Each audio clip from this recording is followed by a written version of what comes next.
Hi friends, తమిళనాడులో ఈ సమాచార హక్కు ద్వారా ఈ లాంగ్వేజెస్ భాషలకు సంబంధించి ఏ విధంగా వాటి డెవలప్మెంట్ కోసము ఫండ్స్ కేంద్రం అలొకేట్ చేశారో తెలుసుకోవటం జరిగింది. దాని ప్రకారం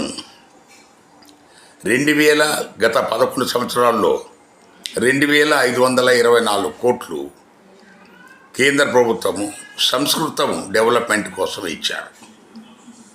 113 కోట్లు తమిళం డెవలప్మెంట్ కోసం ఇచ్చారు.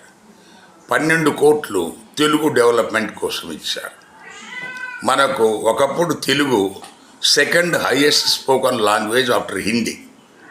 ఇప్పుడు కొంత ర్యాంక్ పడిపోయినా దేశ భాషలందు తెలుగు లెస్స అంటున్నారు.